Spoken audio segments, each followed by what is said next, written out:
Hi guys, thank you so much for the tremendous response for R of Ustaad.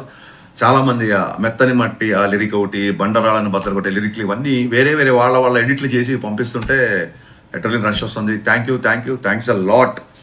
And ఒక friend అయితే ఏం చేశాడంటే పాట స్టార్ట్ అయిన దగ్గర నుంచి ఎప్పుడైతే రిథమ్ స్టార్ట్ అయిందో ఆ రిథమ్ స్టార్ట్ అయిన దగ్గర నుంచి ఒక పవన్ కళ్యాణ్ గారి ట్రాన్స్లోకి వెళ్ళిపోయాము అందరము. సో ఇంత ముందు సాంగ్కి మీరు డ్యాన్స్ బస్టర్ అని పెట్టారు కదా, దీనికి ట్రాన్స్ బస్టర్ అని పెట్టండి అన్నాడు. So that's a good idea. So ఈ పాట పవన్ కళ్యాణ్ గారి వ్యక్తిత్వానికి కొంచెం పర్సనల్ యాటిట్యూడ్కి దగ్గరగా ఉండడంతో కొంతమంది కొన్ని ఇంట్రెస్టింగ్ కన్సర్న్స్ రేస్ చేశారు. ఒకళ్ళు ఇద్దరు చేస్తే నేను వీడియో చేసేవాడిని కాదు, చాలామంది అడిగారు.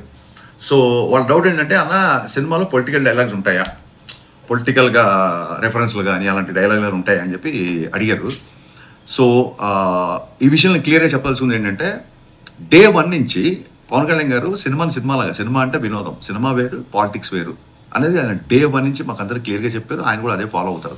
అందుకే చూడండి, సిద్ధాంతపరంగా విభేదాలు ఉన్నా సరే పవన్ కళ్యాణ్ గారు వకీల్ సాబ్లో కానీ ఓజీలో కానీ ప్రకాష్ రాజ్ గారితో యాక్ట్ చేశారు. ఎందుకు యాక్ట్ చేశారంటే ఆయన పాలసీ పరమైన పోరాటం తప్ప పర్సనల్ పరమైన పోరాటం, పర్సనల్ అటాకింగ్ ఆయన ఎప్పుడేం చేయడు.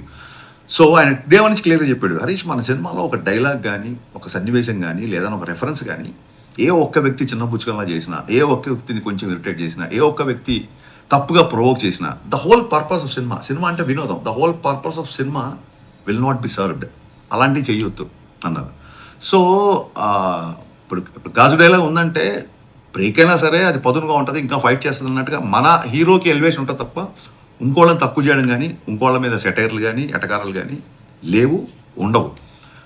అంటే రీజన్ ఏంటంటే సింపుల్ థింగ్, ఆయనకి అన్ని పార్టీల్లో ఫ్యాన్స్ ఉన్నారు. వాళ్ళు ఓట్లు ఎవరికి వేసినా సినిమా అంటే ఈయన దగ్గరికి వస్తారు.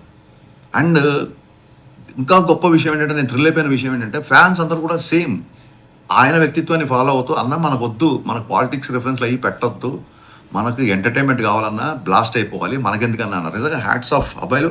నిజంగా కళ్యాణ్ గారిని ఫాలో అవ్వడం అంటే ఊరికే ఆయన స్టైల్నో స్వాగ్నో కాకుండా ఆయన వ్యక్తిత్వాన్ని, ఆయన బలమైన సిద్ధాంతాన్ని ఫాలో అవుతున్నారు.